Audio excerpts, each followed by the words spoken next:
Assalamualaikum warahmatullahi wabarakatuh.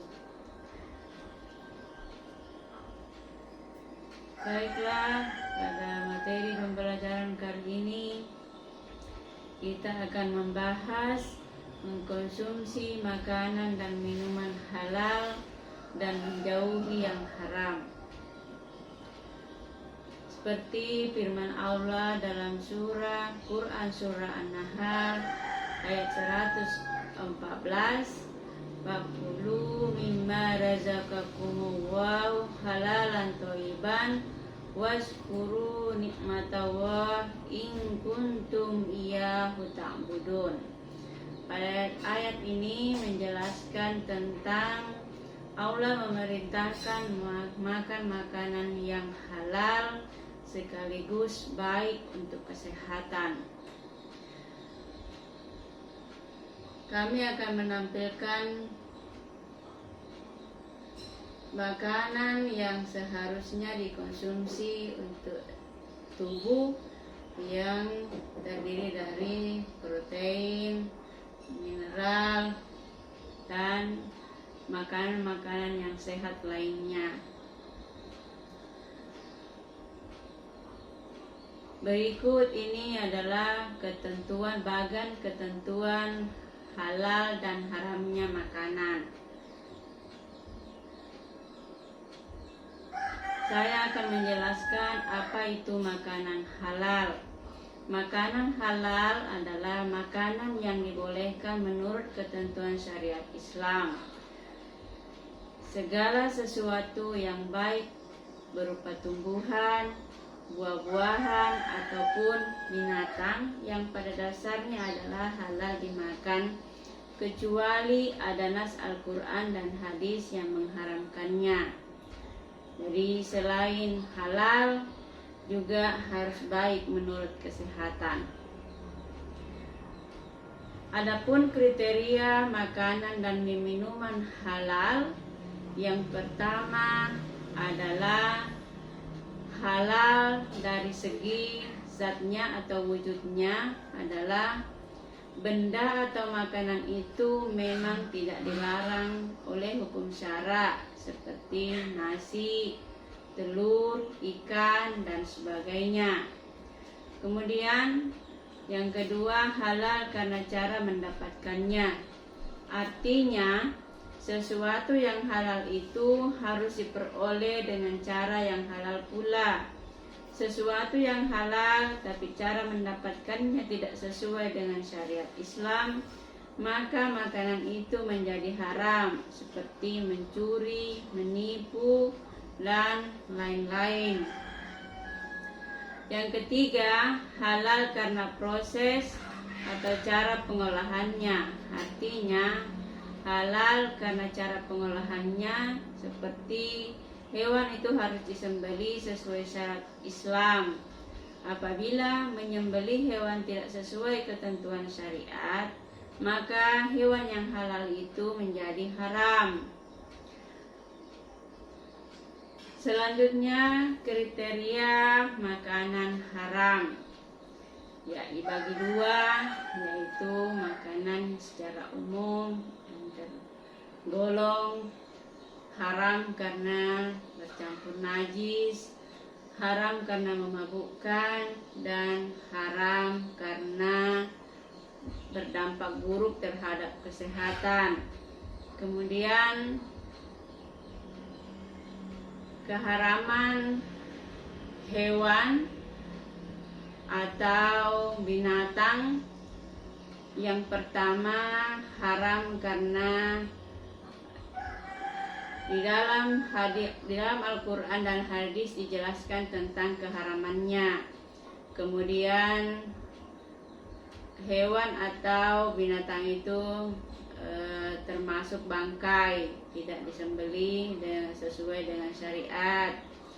Kemudian binatang atau hewan itu bercakar dan bertaring. Selanjutnya, hewan itu dilarang untuk dibunuh, dan hewan itu diperintahkan untuk dibunuh, dan hewan itu menjijikkan atau kotor. Adapun jenis makanan yang dinyatakan haram dalam Quran surah Al-Maidah ayat 3 adalah bangkai, darah, daging babi atau hewan yang disembelih bukan atas nama Allah, hewan yang tercekik, dipukul, yang jatuh, yang ditanduk, dan yang diterkam binatang buas, kecuali yang sempat kamu sembelih dan binatang yang disembelih untuk berhala. Minuman halal adalah minuman yang boleh diminum menurut ketentuan hukum syariat Islam.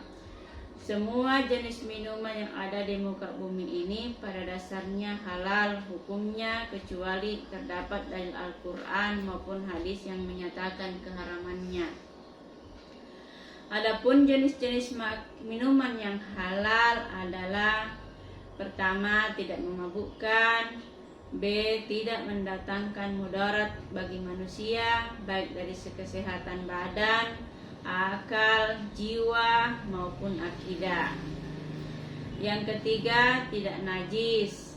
Kemudian yang selanjutnya didapatkan dengan cara yang halal.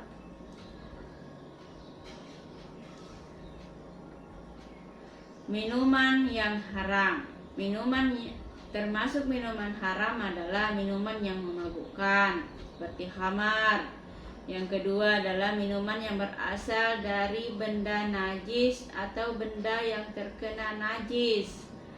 Kemudian yang selanjutnya, minuman yang didapatkan dengan cara batil atau tidak halal.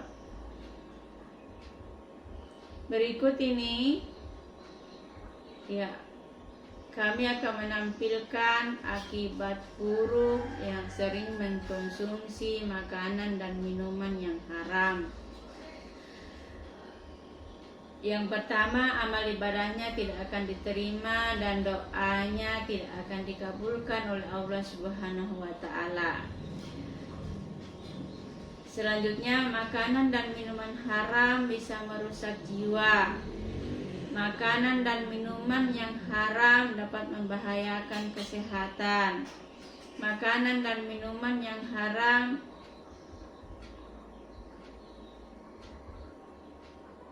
memutakhirkan harta, menimbulkan permusuhan dan kebencian. Kemudian makanan dan yang haram, mengkonsumsi makanan haram menghalangi terkabulnya doa karena telah melanggar aturan Allah Subhanahu wa Ta'ala dan menghalangi mengingat Allah Subhanahu wa Ta'ala. Jadi yang terakhir, manfaat mengkonsumsi makanan dan minuman halal. Pertama, mendapat ridho dari Allah karena telah mentaati perintahnya dalam memilih jenis makanan dan minuman yang halal. Yang kedua, memiliki akhlakul karimah karena setiap makanan dan minuman yang dikonsumsi akan berubah menjadi tenaga yang digunakan untuk beraktivitas dan beribadah. Yang ketiga, terjaga kesehatannya karena setiap makanan dan minuman yang dikonsumsi bergizi dan baik bagi kesehatan. Demikian pembelajaran kita pada hari ini. Apabila ada yang ingin ditanyakan, silakan ditulis di kolom komentar. Wabillahi taufiq wal hidayah. Assalamualaikum warahmatullahi wabarakatuh.